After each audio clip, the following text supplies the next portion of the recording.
नमो तस्स भगवतो अरहतो सम्मा सम्बुद्धस्स। बुद्ध और उनका धम्म बाबा साहेब डॉक्टर अम्बेडकर द्वारा रचित कालजयी पुस्तकों के इस रचना संसार में आपका स्वागत है। आप जानते हैं कि इस समय हम लोग बाबा साहेब डॉक्टर अम्बेडकर द्वारा मूल रूप से अंग्रेजी में रचित ग्रंथ द बुद्ध एंड हिज धम्मा, इसका ये हिंदी अनुवाद आप तक पहुंचा रहे हैं। और ये जो हिंदी अनुवाद है, ये हिंदी अनुवाद डॉक्टर भदंत आनंद कौशल्यायन जी का है। तो आइए इस कड़ी में आगे बढ़ते हैं, लेकिन आपको याद दिला देते हैं हमेशा की तरह कि ये बुद्ध और उनका धम्म के षष्ठ कांड का पहला भाग है। और इस पहले भाग में बाबा साहेब ने एक बड़ा शीर्षक लिखा है, उनके समर्थक। तथागत बुद्ध के समर्थक कौन थे? तो इसमें एक छोटा अध्याय लिखते हैं, राजा बिंबिसार का दान। राजा बिंबिसार बड़े फेमस राजा थे उस वक्त के, और उनके दान पर यह बात यहाँ बाबा साहेब ने लिखी है। बौद्ध काल की ये बड़ी ही महत्वपूर्ण घटना है। बाबा साहेब लिखते हैं, राजा बिंबिसार तथागत का एक सामान्य अनुयायी नहीं था। राजा बिंबिसार ये तथागत का कोई सामान्य अनुयायी नहीं था। वह भगवान बुद्ध के प्रति अत्यंत श्रद्धावान था और धम्म के कार्य में बहुत सहायक था।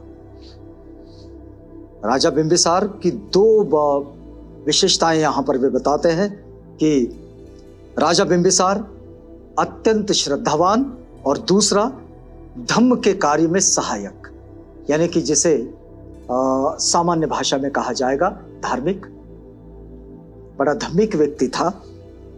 गृहस्थ उपासक बन जाने पर बिंबिसार ने कहा, भगवान आप भिक्षु संघ सहित कल के भोजन के लिए मेरा निमंत्रण स्वीकार करें। एक दिन की बात है जब राजा बिंबिसार ने भिक्षु संघ के साथ तथागत का भोजन दान अपने महल में रखा, तो तथागत ने मौन रहकर ही उसे स्वीकार किया। और राजा बिंबिसार ने जब जाना कि उसका निमंत्रण स्वीकृत हो गया, वो अपने स्थान से उठा और तथागत को अभिवादन किया, प्रदक्षिणा करके चला गया। प्रदक्षिणा करने की जो परंपरा है, वो परंपरा भारत में बड़ी पुरातन परंपरा रही है। और यहाँ भी ये खास तौर पर बुद्ध और उनका धम्म में इस बात को लिखा गया है कि जो भी कोई तथागत को अभिवादन करता था, वो जब वहां से निकल जा रहा है तो तथागत को प्रदक्षिणा करके ही निकलता था। रात बीत जाने पर बिंबिसार ने बढ़िया से बढ़िया भोजन तैयार कराए और समय हो जाने पर तथागत को सूचना दे दी कि भगवान मेरा भोजन तैयार है। तो पूर्वाह्न में तथागत ने चीवर पहना, अपना पात्र चीवर लेकर वे पूर्व जटिल भिक्षुओं के साथ राजगृह में उन्होंने प्रवेश किया। अब वे राजगृह पहुंच गए। पूर्व के जटिल साधु जो अब तथागत के शिष्य थे, उनके साथ वे राजगृह में चले गए। अब तथागत राजा बिंबिसार के महल में पहुंचे और भिक्षु संघ सहित बिछे आसन पर बैठे। राजा बिंबिसार ने बुद्ध प्रमुख भिक्षु संघ को अपने हाथ से भोजन परोसा। ये हर एक की अपनी चाहत और उसकी श्रद्धा की बात होती है। जब तथागत स्वयं ही उनके यहाँ भोजन के लिए पधारे हैं, तो राजा बिंबिसार ने तथागत को स्वयं अपने हाथों से भोजन परोसा। और भोजन कर चुकने के बाद तथागत ने जब अपने हाथ और पात्र धो लिए, तो बिंबिसार उनके पास बैठ गया। अब बारी आती है प्रवचन वाली। तो उसके पास बैठकर राजा बिंबिसार ने सोचा, मैं तथागत के लिए निवास स्थान की व्यवस्था कहां करूं? जगह ऐसी होनी चाहिए जो गांव से बहुत दूर भी ना हो, और ऐसी जगह होनी चाहिए जो बहुत नजदीक भी ना हो, जो लोग उनके पास आना जाना चाहें और उनके लिए आना जाना सुगम हो, जहां दिन में बहुत भीड़ ना हो और रात में बहुत शोर ना हो, जो एकांत हो, जन समूह से प्रच्छन्न हो और शांति जीवन बिताने के लिए बहुत अच्छा हो।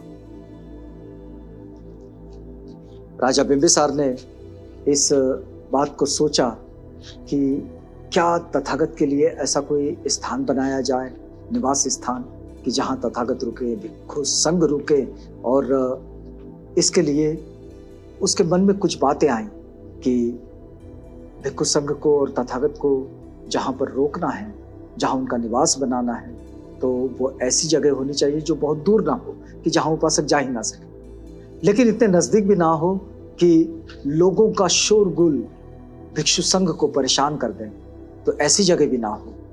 तो इसलिए उन्होंने एक जगह को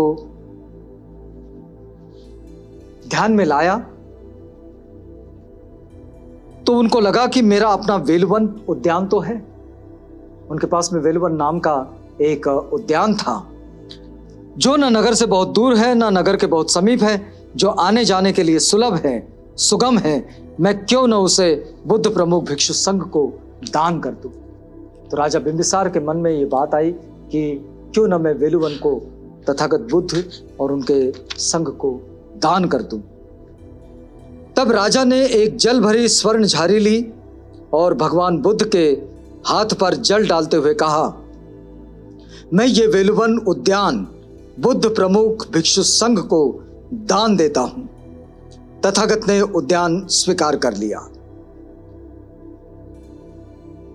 तथागत ने उसका ये जो उद्यान है, इस उद्यान को स्वीकार कर लिया, और राजा का ये जो दान है, ये दान भिक्षु संघ को, उनकी शास्ता को मिल गया। तब तथागत ने राजा बिंबिसार को अपने प्रवचन से उत्साहित किया, आनंदित किया, आह्लादित किया और अपने स्थान से उठकर चले गए। तथागत ने इन सबको वहां पर आनंदित किया, आह्लादित किया, उत्साहित किया, और अपने प्रवचन के खत्म होने के बाद वहां से उठकर चल दिए। उसके बाद तथागत ने भिक्षुओं को संबोधित किया, भिक्षुओं, मैं विहार को स्वीकार करने की अनुमति देता हूं। विहार को पहले उन्होंने स्वीकार किया, और स्वीकार करने के बाद अब उन्होंने भिक्षुओं को संबोधित करते हुए कहा कि भिक्षुओं, मैं विहार को स्वीकार करने की अनुमति देता हूं। अब इस वाक्य का संबंध वहां से जोड़कर देखिएगा, जहां तथागत कहते हैं कि भिक्षु के पास बस इतनी संपत्ति रहेगी। उसकी जो चीजें हैं, 8 चीजें उन्होंने फिक्स कर दी, लेकिन अब ये विनय का हिस्सा बन गया कि भिक्षु विहार को दान ले सकते हैं। और फिर ये बात विनय में शामिल हो गई, और इसलिए इस बात का बड़ा मोल है कि ये जो विनय है, ये जो नियम है, जो विनय पिटक में आता है कि भिक्षु विहार का दान ले लें और विहार को अपने पास रखें, तो ये बात इस वचन के साथ आती है, और ये फिर बाद में विनय पिटक का हिस्सा बनती है। तो बाबा साहिब भी इन सब चीज़ों को बड़े ही जिम्मेदारी के साथ यहाँ इस ग्रंथ में संकलित करके जोड़ रहे हैं।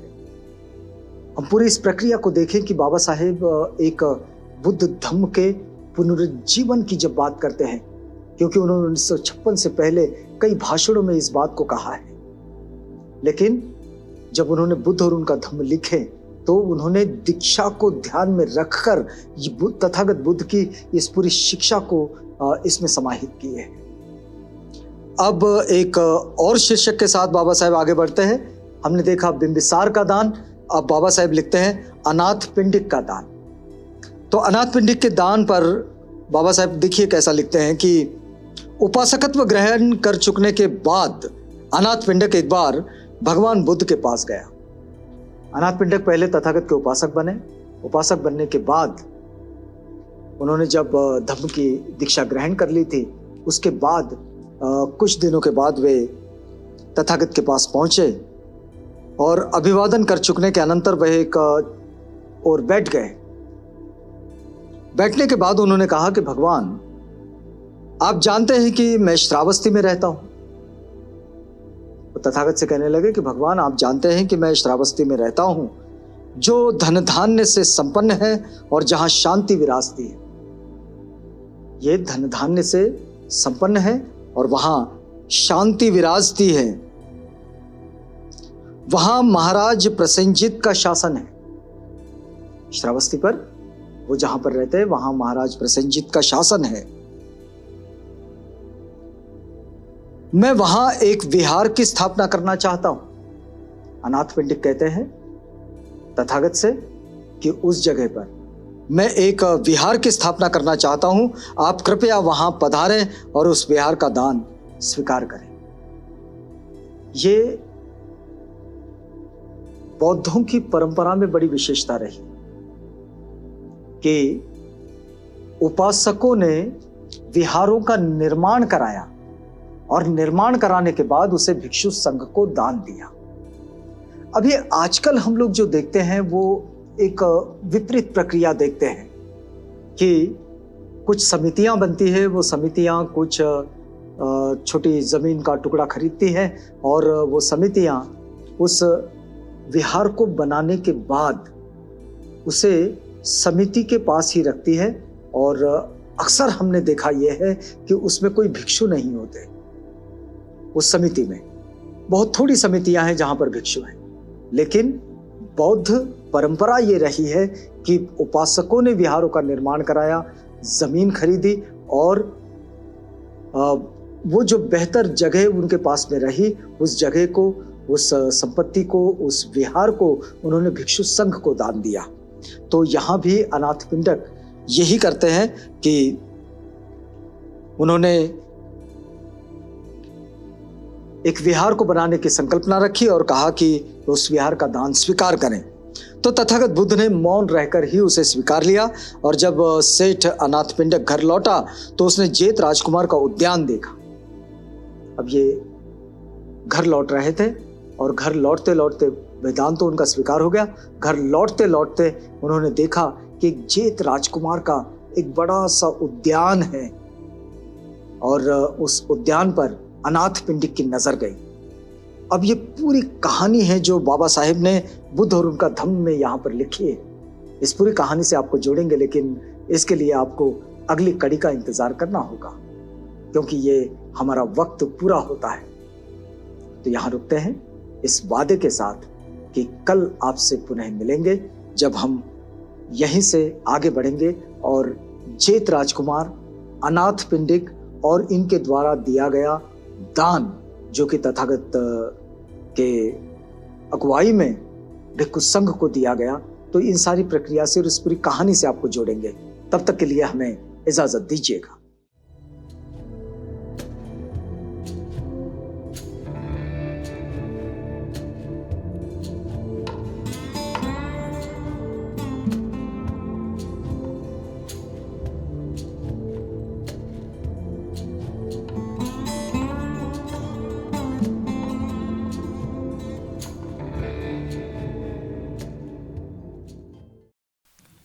बुद्ध और उनका धम्म।